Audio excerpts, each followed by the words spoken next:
worth it to take a little time to automate repetitive tasks. The excuse I hear all the time is, oh, I just can't figure it out, or I don't have time.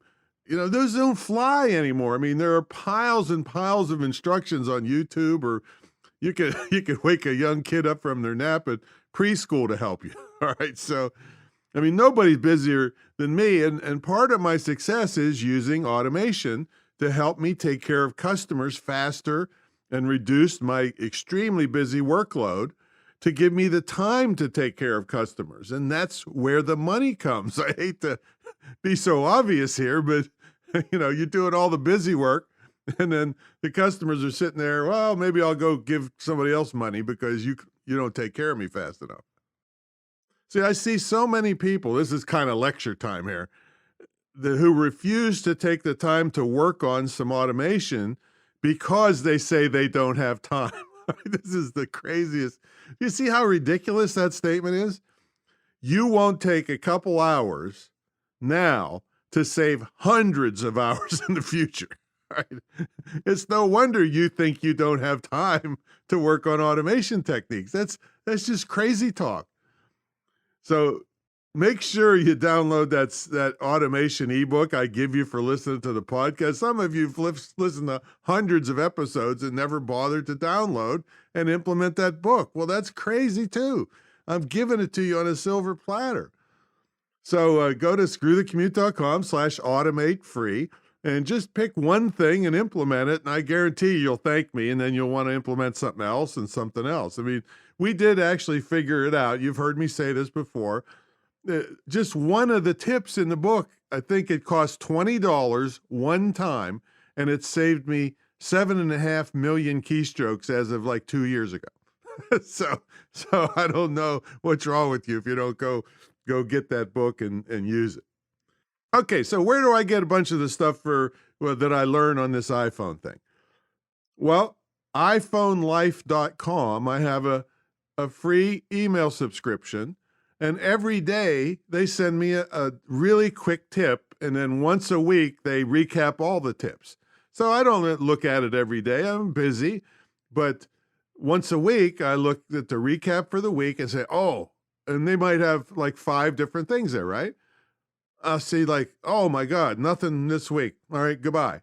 Next week, I look at it. Oh my goodness, look at that. I'm going to do that one. And I kill myself to learn that one technique and use it like crazy for 3 days. And then I own it. See? And it takes almost no time, but I keep getting faster and faster and faster with my cell phone. All right, so let's get into some of them.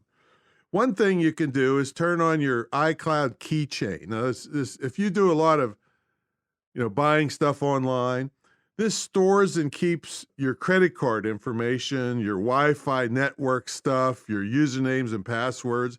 Now, yes, I use RoboForm, but this is, again, that's an external app. This episode is concentrating on internal stuff that you can use right away. And, it's got contacts and your calendar, all the stuff that Apple does. It keeps track of it for you. And every tip I give you, I'm not going to give you the whole thing. It would take 10 episodes to teach you this stuff. So I include a link in the show notes. That's why I tell you go to the show notes for this episode for sure, with a link that gives you exact instructions. It shows you a picture of your iPhone and shows you where to click right down to do all these things. That iPhone Life is really great. And there's a couple other places I go to, but that's the main one.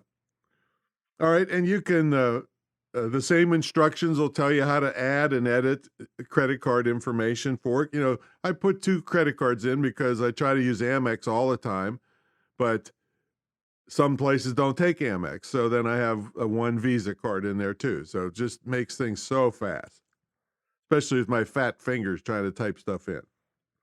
And while we're at it, I'll talk about, people were, worried really bad about security and identity theft and everything. Yeah, you can worry all you want. That's not going to change things. All right. People are going to get you or they're not going to get you. You have to be careful. But trust me, Apple is not going to want to be liable for, screwing up and having your identity theft.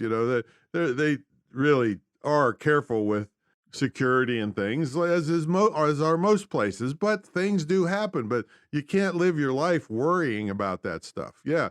And yeah, there's plenty of horror stories on identity theft, but compared to the gazillions of people that are using this stuff every day to make themselves go faster and make more money and all that, yeah, I don't worry about it too much. Be careful, but don't protect everything you got with a machine gun nest, or I'll take all the money. Okay, so don't do that.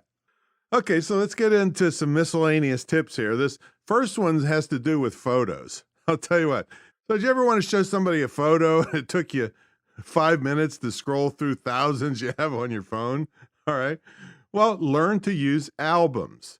This way you can put similar things into albums, and they can be in more than one album. That's something people worry about. Well, what if it should be in a couple albums? Awesome. Put it in a couple albums.